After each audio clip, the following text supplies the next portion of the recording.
여러분 설교를 시작하면서 한번 좀 서로에게 사랑의 마음을 담아, 날도 추운데 좀 사랑의 따뜻한 마음을 담아서 이렇게 얘기하면서 시작했으면 좋겠더라고요. 우리가 사실 그렇잖아요.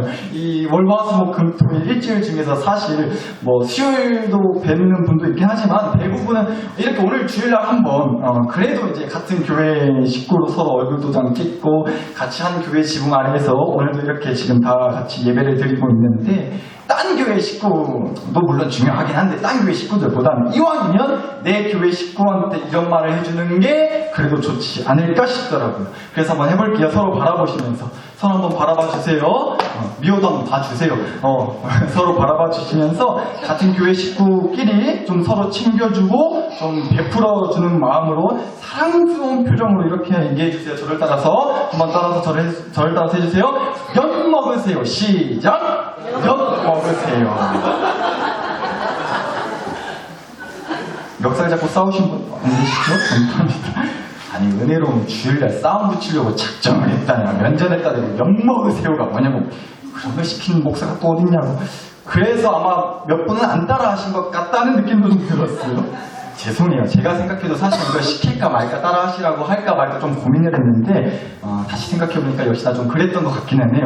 아무리 그래도 그렇죠. 좀 살펴시겠네. 그래서 좀 다시 한번 해볼게요. 그건 너무 심한 것 같으니까 바꿔서 좀 다시 한번 바라보시면서 저를 따라서 이렇게 해주세요. 엿 먹으세요는 좀 그러니까 좀 공손하고 예의를 지켜서 한번 저를 따라서 해주세요. 엿 드세요. 시작. 엿 드세요. 엿 먹으세요보다는 공손하게 존댓말로 엿 드세요 했으니까 좀 좀 나으신 게 아니고 약히는 게 꿀고 먹으라 카든 드시라 카든 여튼간에 뭘 준대도 기분 나쁘다고 엿 먹으라고 엿 드시라고 하는 얘기는 혹시 그러실지 모르겠어요. 근데 여러분 방금도 우리가 뭐 제가 하시라고 해서 따라 하시긴 했지만 좀 그런 것 같아요. 이 엿이라는 글자 꼴랑 한 글자밖에 안 되는데 이 엿이라는 말이 들어가면은 말하는 사람도 좀 그렇고 듣는 사람 특히나 좀 기분이 괜히 좀 나빠지는 단어가 아닐까 싶더라고요. 이해하고 들어주세요.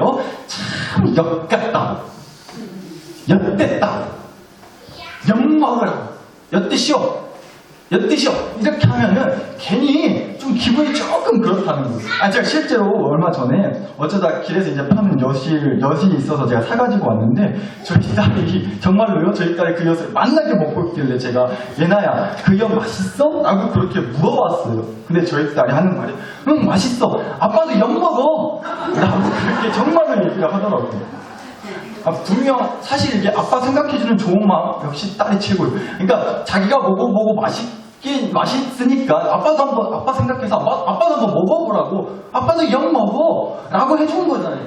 맛있으니까 지방 꼴랑 다 먹을 수 있는데 아빠 생각해서 엿 먹으라고 그렇게 말을 해줬는데도 이게 뭔가 기분이 좀 그렇다라는 겁니다. 제가 예전에도 한번 말씀을 드렸던 것 같은데 저희 딸이랑, 역시나 또 둘째 딸 예나였는데 저희 딸이랑 차를 타고 가다가 이제 길가에 돌아다니는 이제 강아지 새끼, 아주 조그만 강아지 새끼를 이제 보고는 저희 딸이 막 소리를 치면서 저한테 그랬던 적이 있다니까요.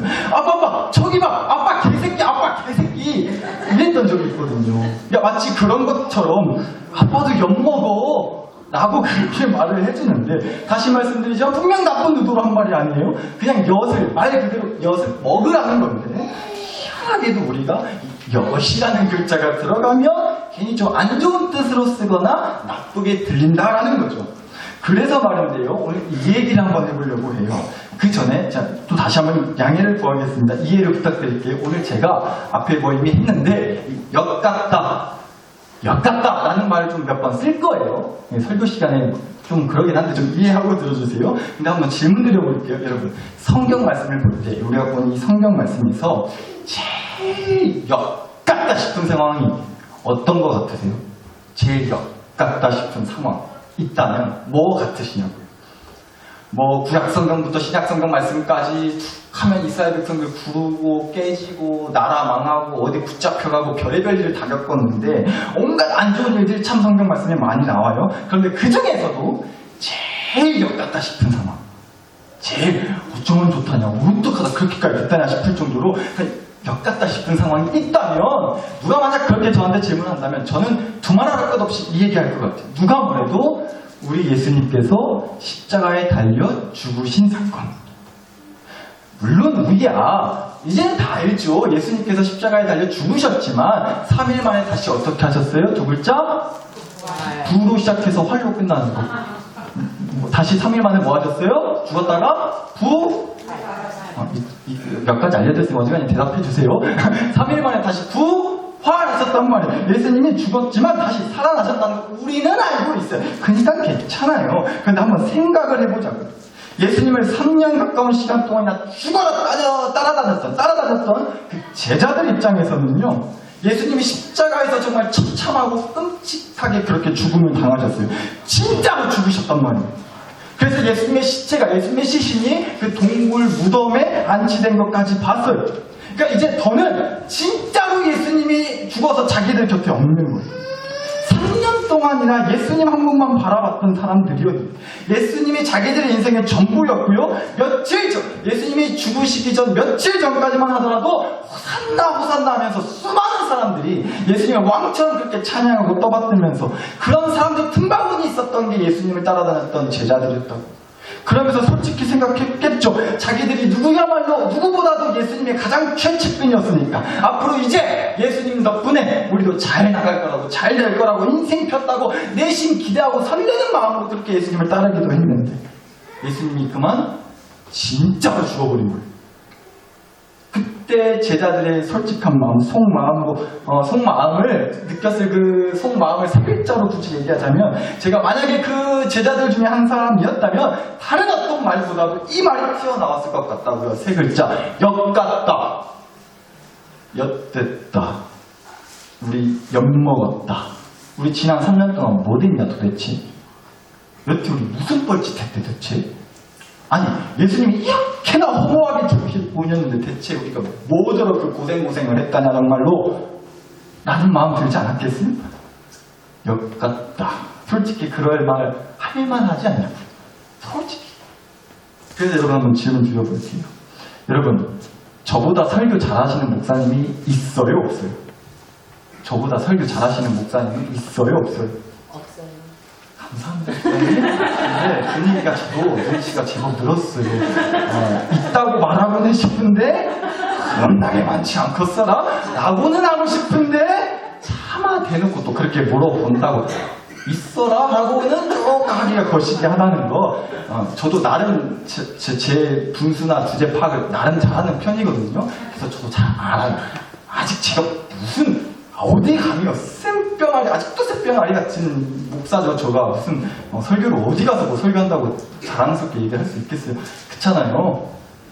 근데 이쯤 말하면 한두 분은 아니오라, 잘하라고 해주실 분도 있을 것 같아서 제가 자꾸 말을 하고 있는데, 그렇지만 아까 들은 걸로 제가 지금 마음을 좀 이루어 삼겠습니다. 여튼간에 여러분, 저도 근데 뭐 농담삼아 한 말이에요. 저도 진짜 잘 알아요. 겸손 떨리고 하는 소리면 저도 정말 좋겠는데, 저보다 설교 감히 제가 어디 누구랑도 비교할 수 없죠. 근데 마찬가지. 물귀신 작전 좀 할게요. 여러분도 여러분 인생을 이렇게 쭉 돌아보실 때 여러분보다 잘 사는 사람이 있다 없다? 있다. 여러분보다 성공한 사람이 있다 없다? 있다. 여러분보다 부자 된 사람이 있다 없다? 있다. 여러분보다 자식농사 잘 된 사람, 여러분보다 남편 아내 훨씬 더 잘 만난 사람, 더는 안 하겠습니다. 설교 잘한다 소리 한번 못 들었다가 그냥 뽕을 한다고 뭐라 하실 것 같은데. 근데 여러분, 예수님을 따랐던 제자들의 심정이 딱 그런 마음이지 않았겠냐는 거예요. 죽어라 예수님을 따랐던 자기들이 아무리 못돼도 남들보다 훨씬 잘 되고 훨씬 잘 나가고 그러기를 바랬을 텐데, 그러기보다는요, 진짜 예수님이 죽으심과 동시에 이 제자들은 하루아침에 쫄딱 망한 거예요. 저는 주식을 해본 적은 없는데 주식을 온판 거기다 투자했는데 한순간에 주식이 다 날아가 버린 그런 상황이나 마찬가지였다. 이것보다 허망하고 기가 차고 답이 안 보이는, 이제 진짜 어떻게 살아야 되냐, 우리 그냥 이게 막막한 거예요. 길이 사라져버린 그런 처참한 기분이지 않겠냐고. 그래서 제가 감히 그렇게 말을 지금 하고 있는 거예요. 참 역같았겠다 제자들이. 그런데 한번 보자는 겁니다. 예수님께서 어떻게 하셨는지를 오늘 주신 말씀을 통해서 한번 보자는 거예요. 그리고 나서 예수님이 죽으시고 이제 예수님의 무덤에 찾아간 여자들이 있었다고 해요. 그런데 가서 보니까 아니 글쎄 예수님의 시체가 예수님의 시신이 사라져버렸다는 겁니다. 말씀 한번 보실게요. 다시 1절부터 3절까지입니다. 1절 안식구 첫날 일찍이 아직 어두울 때에 막달라 마리아가 무덤에 와서 돌이 무덤에서 옮겨진 것을 보고 시몬 베드로와 예수께서 사랑하시던 그 다른 제자에게 달려가서 말하되 사람들이 주님을 무덤에서 가져내라 어디다 부었는지 우리가 알지 못하겠다 하니 베드로와 그 다른 제자 둘이요 나가서 그 예수님의 무덤으로 달려갔다는 거예요. 그러니까 이제 예수님의 시체가 사라진 것을 확인하고 이 여자들이 제자들한테 달려가서 말을 했다는 거죠. 사람들이 우리 주님을 무덤에서 가져다가 어디다 두었는지 모르겠다고 시체가 사라져버렸다고 얘기했단 말이에요. 그러니까 무슨 얘기겠어요? 말씀드렸지만 예수님의 시체가 아무리 봐도 없으니까 분명 어떤 인간들이 어떤 나쁜 마음을 먹어서든 뭐 어떤 이유에서든지 간 어떤 인간들이 예수님의 시체를 어디다가 좀 빼돌린 것 같다. 여자들은 그렇게 생각을 했다는 거죠. 그러니까 다시 말하자면 예수님께서 다시 살아나셔서 이제 부활하셔서 그래서 예수님의 시체가 보이지 않는다고는 당연히 생각을 하지 못했다라는 거예요. 왜요? 시체가 사라져버렸으니까. 누가 시체를 훔쳐갔든 뭐 훼손을 했든 그랬을 거라고 생각을 할 수밖에 없는 거죠. 당연히 분명 죽은 걸 아는데 예수님이 돌아가신 걸 아는데 다시 살아날 거라고는 꿈에도 생각을 못하지 않았겠냐는 거예요. 그런데 그리고 나서 이제 그 얘기를 전해들은 예수님의 제자 베드로와 그리고 말씀에서 보니까 다른 제자 한 명도 같이 갔다 그래서 예수님의 무덤으로 달려갔다고요. 그런데 여기서 말씀하는 이 다른 제자는요. 이 제자는 오늘 우리에게 주신 이 요한복음 말씀, 이 요한복음 말씀을 쓴 요한이라고 하는 예수님의 제자를 말합니다. 그러니까 베드로와 요한이 예수님의 무덤으로 달려갔다는 겁니다. 그런데 이 두 제자가 베드로와 요한이 이제 무덤에 가서 봤는데요. 뭘 봤느냐? 이게 오늘 설교의 핵심이에요. 4절에서 7절 다시 봅니다. 4절 베드로와 요한 둘이 같이 다름질하더니 그 다른 제자 요한이 베드로보다 더 빨리 달려가서 먼저 무덤에 이르러 구부려 세마포 놓인 것을 보았으나 구부려 세마포 놓인 것을 보았으나 들어가지는 아니하였더니 시몬 베드로는 따라와서 무덤에 들어가 보니 세마포가 놓였고 또 머리를 쌌던 수건은 세마포와 함께 놓이지 않고 딴 곳에 쌌던 대로 놓여 있더라고 나와요. 여러분 말씀을 보면요. 유달리 좀 이렇게 뭔가 강조해서 얘기를 해준다는 느낌을 주는 게 뭐냐면 바로 제가 빨간색으로 칠해놓기도 했지만 세마포랑 수건이 어떻게 돼 있었다는 거예요? 놓여 있었다는 거예요. 세마포랑 수건이 놓여 있었다는 얘기가 여러 번 나온다고. 그러니까 세마포랑 수건은 쉽게 말해서 수의 같은 거예요. 우리가 이제 시신에 염한다 그러잖아요. 그러니까 시체에다가 이제 뭐 수의를 이제 입히는 그런 거라고 생각을 하시면 좋을 것 같아요. 그런 것처럼 예수님 시체에다가 이제 세마포라고 하는 천이랑 수건 같은 천을 이제 예수님의 몸에 머리에 두르고 씌워뒀었는데 그 세마포와 수건이 어떻게 되어 있었다고요? 놓여 있었다고요. 이 얘기를 유독 여러 번 하고 있지 않냐는 거예요. 놓여 있었다. 무슨 의도겠냐고. 어떤 의미가 있을까요, 이게? 여러분, 별거 아닌 것 같지만 제가 그래도 나름 이제 묵상하고 찾아보니까 이렇게 우리가 좀 받아들일 수 있겠더라고요. 여기서 놓여 있었다라는 말은요, 우리가 보고 있는 한글 성경 말고 원래 쓰여졌던 헬라어라고 하는 성경을 찾아서 보면 정확하게는 이런 뜻이에요. 놓여 있었다라는 말이요, 둥글게 말아져 있었다, 잘 접어져 있었다, 이런 얘기라고요. 그러니까 여러분, 단순히 그냥 어디다가 아무데나 그냥 내팽겨져 놓여져 있었다는 게 아니란 말이에요. 아니면 누가 예수님의 시체를 훔쳐가느라고 그 세마포천, 뭐 수건천을 막 팍팍 찢어가지고 사방군대 천대기를 아무데나 집어던져 놓아놨던 게 아니라는 얘기예요. 잘 둥글게 말아져서 잘 이제 이쁘게 가지런히 개어져 있었다는 거예요. 잘 접혀 있었다, 이런 얘기라고요. 그렇다면 그것은 곧 누가 예수님의 시체를 훔쳐간 게 아니라 예수님께서 스스로 살아나셔서 부활하신 거다라는 것의 또 하나의 증거가 되기도 한다는 겁니다. 왜냐? 그렇잖아. 생각해보세요. 누가 시체를 훔쳐가는 마당에 수의로 쌓아놓은 천들을 예쁘게 잘 정돈해놓고까지 그렇게까지 해놓고 가겠어요? 시체를 훔쳐가는 마당에 시체에 둘러놓은 천대기를 무엇이 그 중요하고 귀하다고 그래서 이쁘게 가지런히 돌돌 말아서 잘 개어가지고 놓고 정리해놓고 갔겠냐고요. 그냥 급하니까 마음이 막 아무 데나 던져놓거나 아니면 그걸 벗겨내려고 팍팍 뜯어내고 막 찢어내고 해서 막 그 천대기가 사방군데 막 그게 나자빠져 있거나 기본적으로 그 수위처럼 둘러놓은 건 전혀 신경을 쓰지 않겠지 않냐라는 거예요. 그런데 가지런히 잘 정리돼서 개어져서 돌돌 말아져서 놓여져 있었다는 거죠. 그렇다면 이게 대체 무슨 그렇게 대단히 큰 의미가 있는 것이냐. 보세요 여러분. 아까 앞서도 말씀드렸지만 이 요한복음 말씀은요. 요한복음 말씀은 요한이 썼다고 했어요. 그때 예수님의 무덤에서 예수님의 시체가 사라지고 나서 예수님의 수위가 가지런히 잘 정리돼서 놓여져 있다는 걸 자기 눈으로 직접 봤던 그 요한이 예수님이 부활하시고 나서 한참 있다가 이 요한복음 말씀을 썼는데 그때 문득 새삼 생각이 났던 거예요. 아! 이제 와서 생각해보니까 그 세마포 천이 그 수건 천이 가지런히 잘 정리해서 놓여 있었다는 게 다름 아닌 예수님이 다시 살아나시고 부활하셨다는 걸 알려주고자 했던 신호였던 거구나 라는 깨달음이 있지 않았겠냐는 거예요. 세마포천이 분명 놓여져 있었다. 이 요한복음 말씀을 보고 있는 저와 여러분에게 오늘 이 시간도 그걸 말해주려고 하는 거 아니겠냐고요. 아니 세마포천이 놓여져 있었다고. 수건이 놓여 있었다고. 둥글게 말아서 가지런히 잘 개어져서 이쁘게 놓여 있었다고. 그러니까 누가 예수님의 시체를 훔쳐간 게 아니고 예수님이 진짜로 다시 살아나신 게 맞다고. 스스로 일어나신 게 맞다고. 이쁘게 잘 개어져 놓여져 있던 그 세마포 수건이 증거라고. 우리에게 오늘 이 시간에도 말을 해준다는 거죠. 이 얘기를 저와 여러분에게 해주고 싶었다는 거예요. 왜냐? 요한은 그 당시 그 누구보다 속으로 깊은 절망과 괴로움에 빠져 있었거든요. 야! 예수님이 죽어버렸어요? 우리 이제 어쩐데? 다 끝났다 우리 이제. 더는 희망 없다. 절대로 반전 없다. 와, 역같다 우리. 우리 완전히 엿먹었다 3년 동안. 그렇게 절망에 빠져 있었을 요한에게 주님이 보여주셨다라는 걸 나중 가서 요한복음 말씀을 쓸 때쯤 요한에게 세상 깨달음으로 다가왔다는 거죠. 요한아, 근데 너 그때 내 무덤에서 봤던 세마포랑 수건 기억하느냐? 그때 세마포랑 수건 어떻게 놓여있던 막 여기저기 던져져 있던 사방군데 찢어져서 땅바닥에 나들구고 있었던 기억하지 않느냐?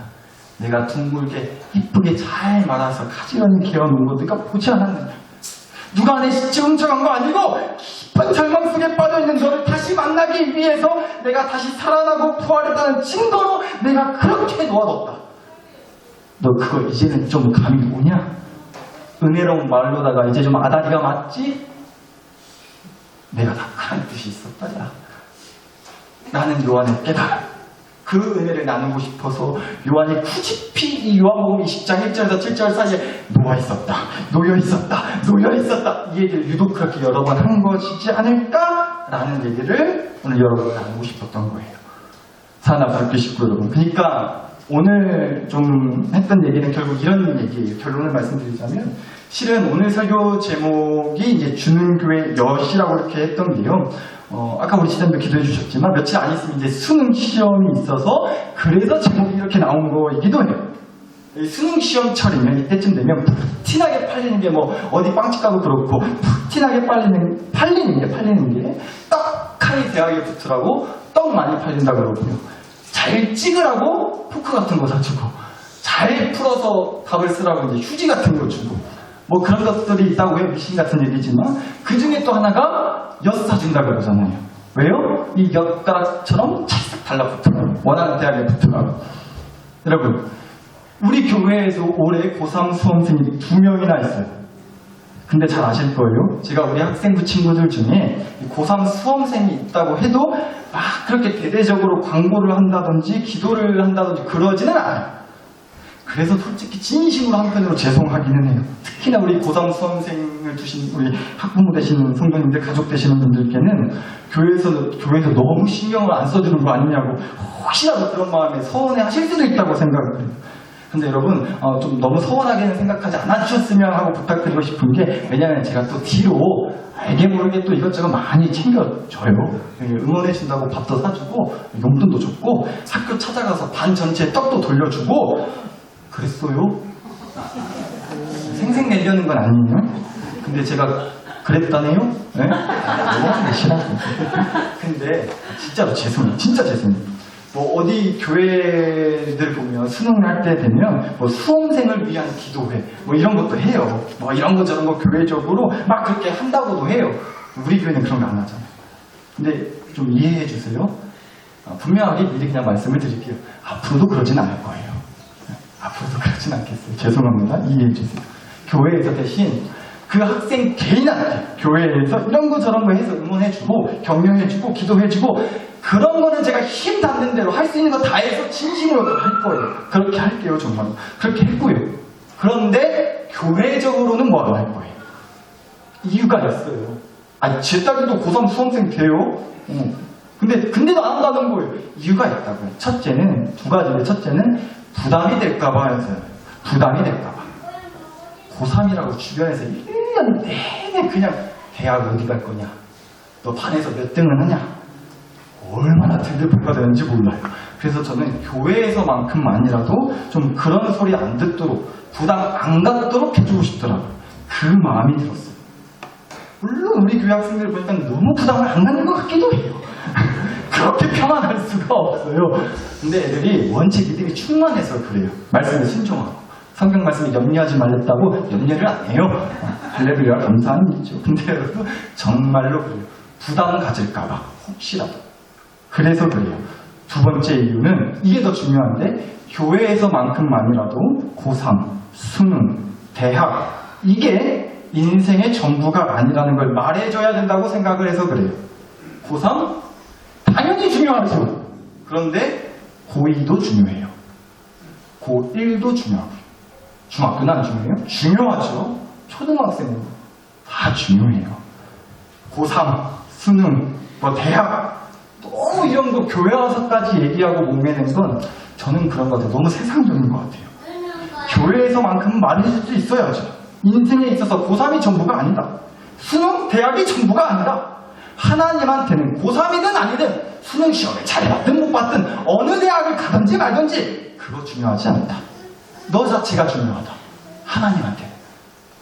적어도 교회에서마저도 막 고3 수능 대학이 마치 인생의 전부이냐 그렇게 목맨 것 같은 그런 모습을 보여주는 것 같아서 저는 그래서 수능 시험날 교회에서까지도 무슨 세상 큰일 나는 날처럼 아니 그렇게 하고 싶기까지는 않더라고요. 그렇게까지 하고 싶지는 않더라고요. 그래서 결론적으로 이런 얘기하는 거예요. 수능 시험 때면 마치 무슨 미신처럼 엿을 선물로 줘요. 떡하니 붙으라고. 그런데 여러분 그건 교회 밖에 세상에서는 하는 것이고 교회 안에서 교회의 주인장 되신 우리 주님은 그런 의미의 엿이 아닌 다른 엿을 주신다고요. 미신이 아닌 믿음의 엿을 주신단 말이에요. 내가 그 대학에 꼭 붙으라고 주는 미신의 엿을 주시는 게 아니라 하나님이 나한테 엿처럼 꼭 붙어 있다는 그런 믿음의 엿을 주신다는 거예요. 다 끝났다 싶은 그 절망의 상황에서 내가 여태껏 뭘 했나 깊은 허무함이 밀려오는 그 상황에서 이제 어떻게 해야 될지 뭘 해야 될지 어디로 가야 될지 막막하고 두려운 현실 상황 속에서 그런 역 같은 상황에서 하나님이 나한테 역같이 찰싹 달라붙어 있어 주신다. 그 믿음 주신다고 믿어요. 죽음을 의미했던 세마포와 수건을 내가 이제 돌돌 말아서 예쁘게 잘 개어가지고 놓아뒀다. 즉 다시 살아나셨다는 거예요. 부활하셨다는 거예요. 즉 무슨 얘기예요? 끝난 거 아니라는 얘기예요. 다시 시작하시겠다는 얘기예요. 반전 있다는 얘기예요. 역 같다 싶을 때 엿처럼 달라붙어서 우리를 절망에서 소망, 슬픔에서 기쁨으로, 죽음에서 생명으로 이끌어 주신다는 주님이 계시다는 그 믿음, 그 믿음의 엿을 우리에게 주시겠대요. 오늘 그 엿을 받아 가셨으면 좋겠어요. 저는 확신합니다. 분명 그 믿음이 여러분을 다시 일으켜 세워주고 그 믿음이 여러분을 천국 땅에 이르는 그날까지 기어코 살아갈 수 있는 힘이 되어줄 거라고 믿습니다.